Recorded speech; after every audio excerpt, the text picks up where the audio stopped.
Et bah, la dernière question. Ça, il est parti faire des papiers.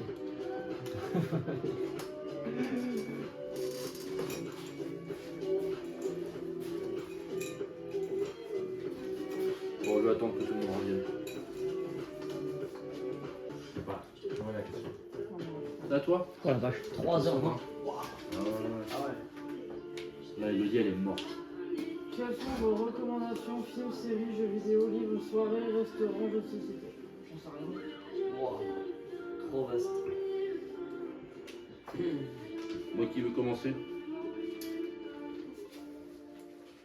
Putain, vous avez même pas réfléchi à ça, bande de cons. Bah si, mais moi je te l'ai dit, Ah, je pensais si. que c'était déjà noté. Si. Non, non. Alors si on veut parler de ça, j'ai un sujet de débat. J'en ai rien non. à te recommander quand tu m'auras emmené au restaurant avec les planètes. Oppenheimer ou Barbie? Ah. Et ça c'était un vrai débat, et je vois sur les réseaux, il y a énormément de débats sur Oppenheimer et Barbie, les différences. Et en fait c'est une question de génération aussi, et une question aussi de point de vue sur les sujets qu'on veut aborder.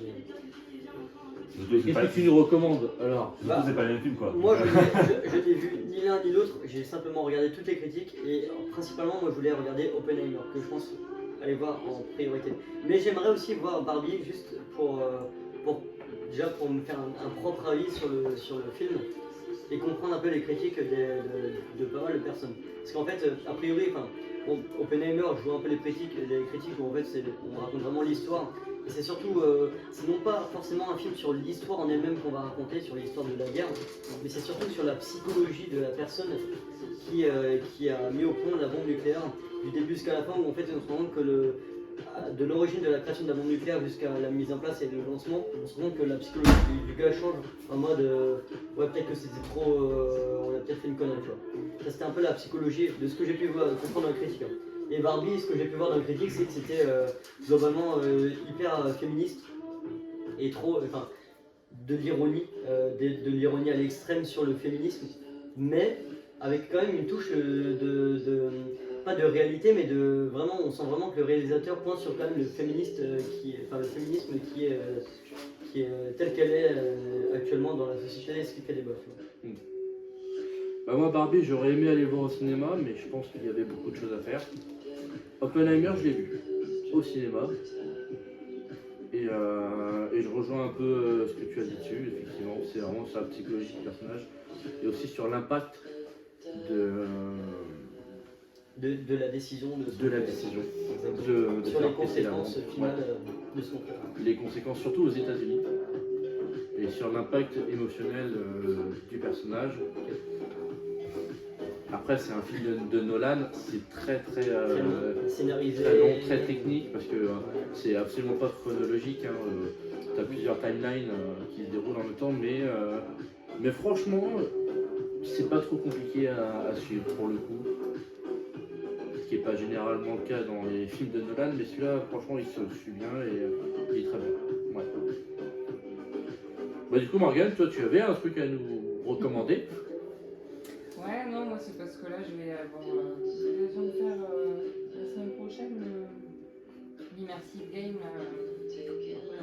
J'en ai fait plusieurs aussi, vous les gars, mais nous on a fait l'asile, la partie 1. Du coup, on va faire la partie 2. Asile, Saint-Max. Ouais. On l'a fait l'asile, je crois. L'asile, je crois qu'on l'avait pas fait. Non, on a fait CIA, on a fait Saw, on a fait. J'ai fait Batman Des moi. mineurs, vous avez fait aussi. Ah non, c'est toi qui as fait des mineurs? Moi j'ai fait des mineurs, Batman. Ouais, j'ai fait que Saw et CIA. Moi j'ai fait la partie 1 de l'asile et là on va Et faire SWAT. la partie 2. C'était SWAT, le truc un dans peu. le camion dehors. Ouais. Batman aussi est génial, Batman. J'ai fait Batman aussi. Mais l'asile c'est vraiment un truc immersif du coup et vraiment on a bien aimé.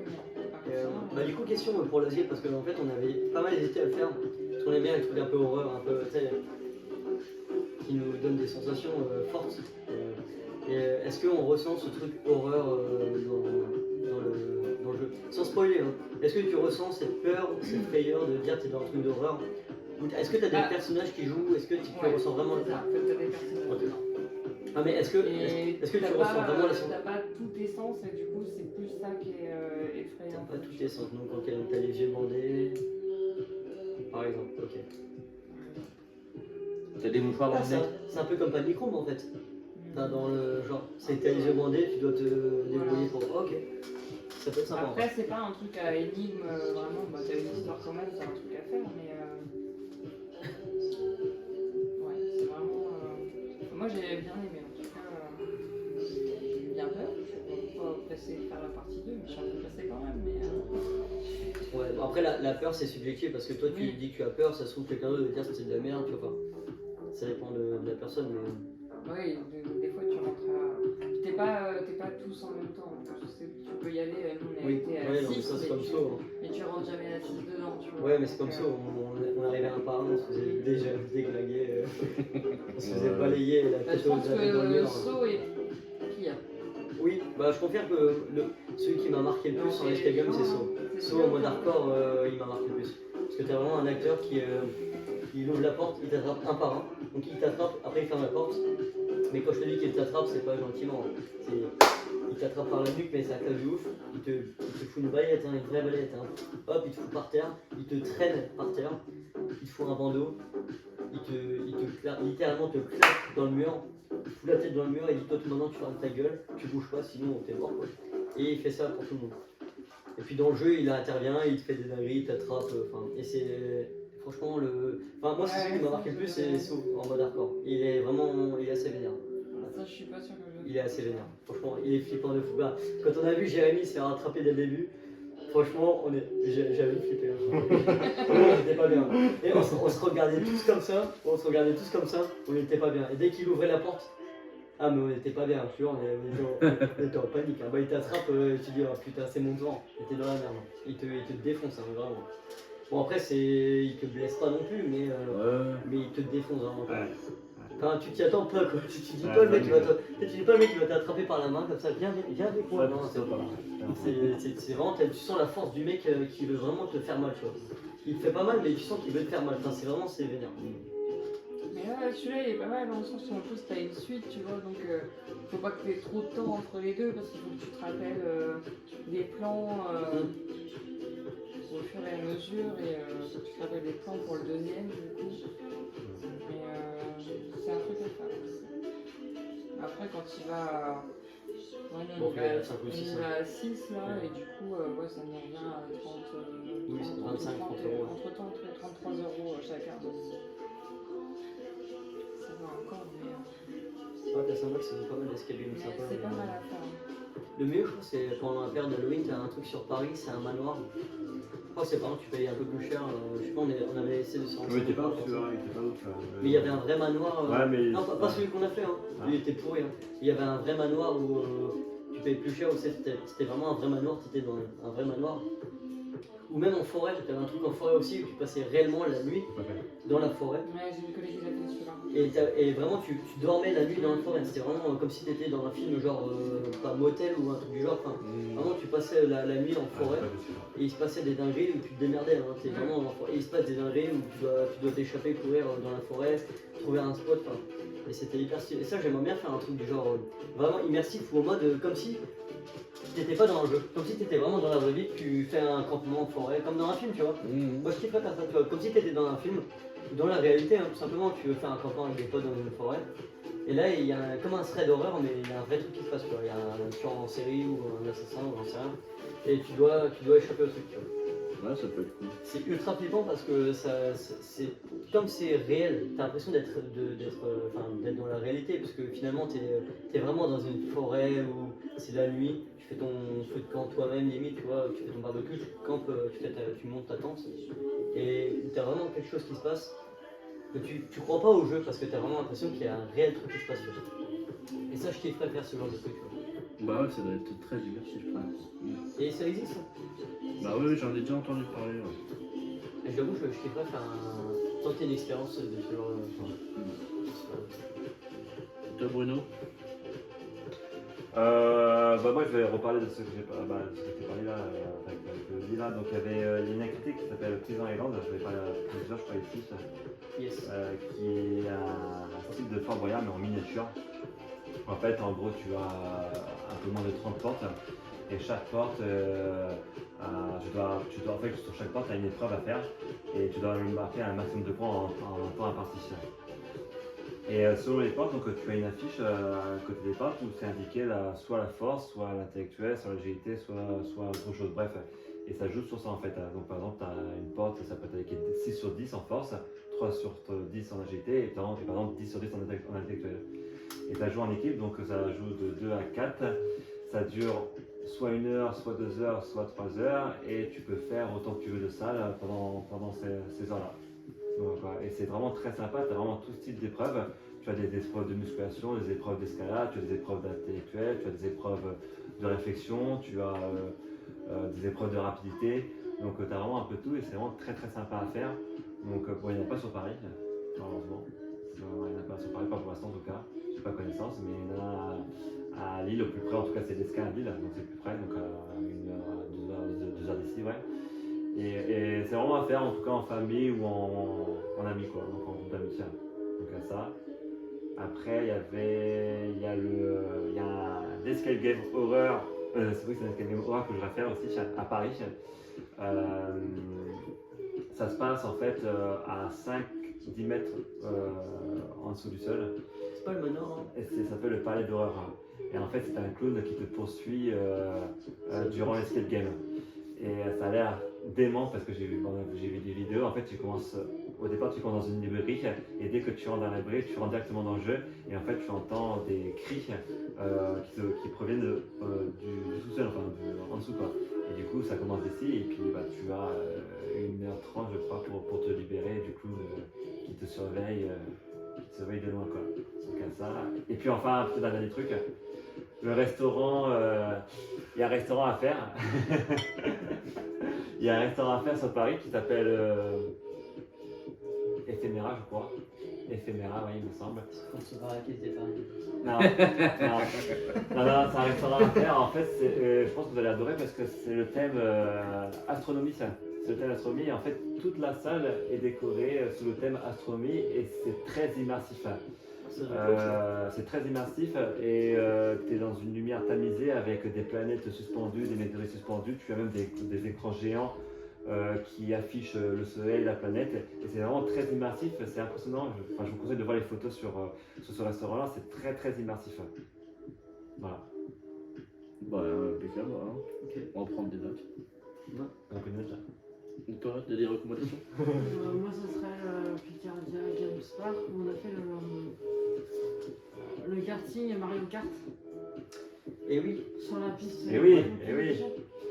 j'ai vu une vidéo sur YouTube. ça- Bah, ça la va. piste, c'est une piste dans Eh un oui. hangar qui est rétro-éclairé, quoi. Voilà. Et du coup, t'as des cartes C'est sur étrange. un circuit, mais vraiment comme si t'étais dans le jeu Mario Ouais, puis Kart. t'as des t'es fausses dans le pots de truc. banane qui tombent et dès que si tu C'est ça. roules dessus, Tu dois prendre les cases et tout Ah, c'est cool, ça. pour avoir les objets. Et ouais, non, c'est vraiment c'est super cool, franchement. C'est où ça? À côté d'Amiens, à Poix-de-Picardie. Poix-de-Picardie. Poix-de-Picardie. Poix-de-Picardie. À Croix-Rouge précisément. C'est juste à 2 minutes de Poix-de-Picardie et c'est vrai qu'on s'était vraiment bien marré. Ouais. Puis en plus, il y a un complexe, t'as plein d'autres trucs à faire. Alors pour le coup, c'est vraiment le Mario Kart qui déchire tout. Mais t'as aussi, t'avais un quiz télé mais qui était pas ouf. Puis après t'as Baby Foot Billard. Apparemment c'était gratuit à l'époque. Je sais pas si ça l'est encore, mais t'as du bowling, je sais plus trop ce que t'avais. T'avais un délire de réalité virtuelle aussi. Mais quand on y est allé, c'était pas mis en place. Enfin voilà quoi, plein de trucs. Et je voudrais rajouter juste un dernier point, j'ai oublié, c'est Tom Holland. À faire absolument ceux qui n'aiment pas l'électro, on s'en fout. Je suis là pour le spectacle. Je suis là pour le spectacle. Bah, je t'avoue que j'ai trouvé ça très impressionnant les dernières images que j'ai vues. Hein. Ah, c'est très très Je impressionnant. sais pas si j'allais trop y aller, mais C'est vraiment. Pour moi, je le considère comme le Disneyland des festivals. C'est le Disneyland des festivals. Bon, il y a Defcon aussi qui est vraiment aussi au même niveau que Tom Holland, qui est peut-être moins connu parce que bon, voilà, parce que peut-être qu'il y a des stars qui sont peut-être pas là-bas, mais Tom Holland, franchement, même si tu n'aimes pas l'électro, la techno, etc., tu y vas pour le spectacle. Hein. C'est les décorations, l'environnement, les feux d'artifice, c'est incroyable. Hein. C'est vraiment incroyable. T'en prends plein les yeux, quoi. C'est hallucinant. C'est vrai que le décor, c'est un truc de fou. Tu dis, juste pour un festival, ils ont fait tout ça, quoi. Enfin, quand tu regardes les photos, les animations, je sais pas si t'avais vu les stories Un petit Mais peu, bon, ouais, mais c'est. ça a l'air ouf. Même toutes les scènes sont vraiment décorées T'as sur combien, mesure et tout. 22 scènes. Il y a eu. Non, il y a un peu moins, il y a. 15. Non, 15. Je sais plus, 15 ou 22, je sais plus, mais. Je sais plus, je crois Ah, qu'il y c'est a 15, énorme. je crois. Déjà, juste quand t'as 4 ou 5 scènes, c'est déjà pas mal. Hein. Vraiment pour un festival, quand t'as 4 ou 5 scènes, c'est déjà assez balèze. Ah, bah Là, ouais. même il y a 15 scènes, Ouais, par 15 exemple, scènes, ouais. c'est énorme. C'est un village. Hein. C'est clairement, tu fais tout au Chipoundé. Ils ont fait combien? T'as fait combien? 25 km. Vous avez fait Ouais, on a fait 25 25 km km. Ils ont J'ai fait calculé 25 j'ai fait 25 km. dans la journée. T'imagines, c'est énorme. T'imagines la taille du truc. C'est ouf. Ah, c'est énorme, mais déjà Ouais, en c'est fait, énorme. quand tu arrives là-bas, en fait, tu peux pas te garer proche du festival, ils ont barré toutes les rues, etc. Donc tu peux te garer un peu plus loin. Et pour du parking du festival jusqu'à l'entrée du festival, juste à l'entrée du festival, il faut compter 20 minutes à pied. 20 minutes à pied déjà de base. 20 minutes à pied. Ensuite, quand tu arrives à l'entrée du festival, tu dois descendre tout un chemin jusqu'à le premier point de vente pour le festival et il faut compter 10 minutes de marche à pied derrière après. Donc quand tu repars du festival après avoir dansé pendant des heures et des heures, que tu dois retaper toute la route, tout le chemin, etc. Oh putain, c'est compliqué, hein, c'est dur. Hein. Bon, après, on était sous l'effet de la fin, Mais j'imagine le délire. Hein. ouais. Mais ouais, si ça un jour vous avez l'occasion de le faire, faites-le. Hein. Franchement, ça vaut le prix. Hein. Ça vaut le prix. Hein. Bah, moi, j'ai pas de recommandations qui vont peut-être vous parler. Et puis, je vais rester plutôt soft par rapport à vous. En ce moment, je joue à God of War. Ah. Et God of War Ragnarok, qui Grosse. est une vraie dinguerie en termes de gameplay déjà. C'est déjà le précédent, le God of War normal, qui était pour moi assez révolutionnaire. C'est Cross avec sa fille, je crois ça. Et Son fils. Son fils. Ouais. Ouais. Et alors le premier, c'est une C'est quoi, c'est Dieu quoi? C'est Dieu de. C'est quoi le Dieu? le dieu de la guerre. Le Dieu de la guerre. Ouais, c'est- Enfin, c'est le dieu de la guerre en Grèce à la base. Ouais. non, ouais, mais c'est pas, enfin, le dieu de la guerre en Grèce, c'est pas Cross, Arès. c'est Arès. Oui, c'est ça, c'est Arès. Arès, Mais c'est du le coup, dieu de la Kratos, guerre. il a pris sa place dans Ouais, l'histoire. c'est vrai. Il a buté, et puis après, il a buté tous les dieux grecs, quoi. Et il est venu vivre dans la mythologie nordique. Et je trouve que déjà dans le premier opus, enfin, à partir du remake, qui n'est pas un remake, c'est une suite, ils ont vachement bien géré l'histoire pour justifier qu'il arrive de la mythologie nordique, nanana, parce qu'il garde quand même des liens avec les précédents opus. Et à un moment donné, tu revois Zeus dans l'espèce de flashback, tout ça, quoi. Et après, je peux pas, j'ai pas envie de vous révéler J'y jouerai jamais à tous Les- deux, donc tu peux y aller. je peux spoiler tout le monde là du coup. Non, mais Ouais, voilà. mais après, il y a peut-être des gens qui Non, vont mais regarder. Personne ne joue à God of War. Au pire, allez, attendez, ceci est un avertissement. Si vous jouez à God of War et que vous voulez pas écouter le spoil de Dimitri, coupez la vidéo dès maintenant. Sinon, bah tant pis pour vous. Non, mais bon, mais en fait, le fils de Kratos devient très important à un moment donné. Et dans Ragnarok, le fiston, il prend conscience de cette importance qu'il a. Et il y a aussi tout un conflit qui se met en place avec son père. Et moi, ça me touche parce que j'ai une relation un peu similaire avec Sergio. Tu peux pas dire ton papa du coup. Non, c'est Sergio. De Sergio. Et du coup, en jouant, je retrouve un peu de ce truc-là où je me rebelle contre lui parce qu'il me casse les couilles. Et en même temps, c'est toute une histoire de la mythologie nordique et je commence un petit peu à la connaître avec des tas d'œuvres et même en me renseignant sur divers récits. Et je trouve qu'ils ont une maîtrise assez impressionnante de la manière dont ils se réapproprient le mythe. Et ensuite, bah, c'est une dinguerie de graphisme, de mise en scène, de jeu, quoi. Le level design, la progression, c'est assez dingue. C'est pas un monde ouvert déjà, tu vas dans différents mondes, mais à chaque monde, bah, tu déverrouilles un petit peu plus, et un petit peu plus, un petit peu plus. Là, encore hier soir, j'étais censé jouer une demi-heure, j'ai joué 3 heures, bordel. Enfin, voilà, quoi. Et Elodie, t'attendais T'as dans son raison. lit. Bon, Ah non, mais Quand est-ce qu'il arrive, je ce suis con parti me coucher, j'ai même pas pu me coucher. Et puis j'ai envie de parler d'une petite chaîne YouTube qui parle de jeux vidéo aussi. Alors la chaîne, ça s'appelle Edouard. Mais son émission, c'est Rétro Découverte. Et alors, il parle de jeux rétro, forcément. Mais il a des acteurs avec lui. Et en fait, ça raconte une histoire. Donc leur petit quotidien, quoi, en gros. Et en fait, j'adore ce truc-là. C'est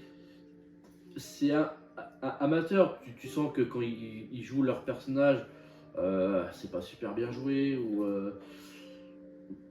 Voilà, et puis c'est très naïf. Mais j'aime bien aussi le côté naïf. Mais c'est surtout bienveillant. C'est bienveillant envers eux-mêmes. C'est bienveillant envers les gens qui regardent, c'est bienveillant envers les jeux qu'ils traitent. Ils vont jamais dégommer un jeu, tu vois. Ouais. Ils essaient toujours de trouver les bons côtés, tout ça.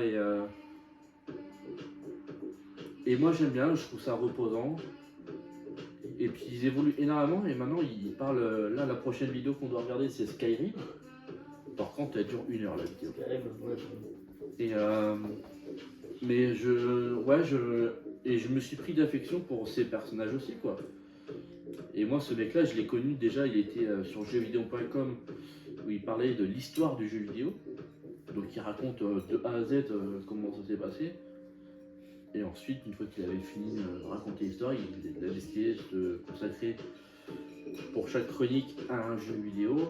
Et plus ça avançait, plus il mettait des histoires. Et des fois, il y a des vraies morales qui sont douces, qui sont chaleureuses. Et du coup, voilà, j'ai envie d'en parler un peu. Et, alors, je pense pas que j'irai voir, mais il y aura peut-être des gens voilà, qui iront. Et en tout cas, j'aime énormément ce mec, il est plein de tendresse. Voilà. Bah, moi, je me suis pris d'affection avec un gamer aussi. C'est Jean-Luc Mélenchon. Putain, ah ouais, c'est quoi, putain. Vous avez fait un beau mot de la fin Il là. joue à des gros jeux comme la vidéo. Bon, il aime pas Resident Evil 5. Je sais pas si t'as la ref. Non, j'ai pas vu. Ah bah, je vais pas l'expliquer aux téléspectateurs, on va dire regarder sur YouTube. Mais je pense qu'il a pas aimé ce jeu non plus. Bon, voilà, du coup, Un bon gamer. on a conclu le tuto.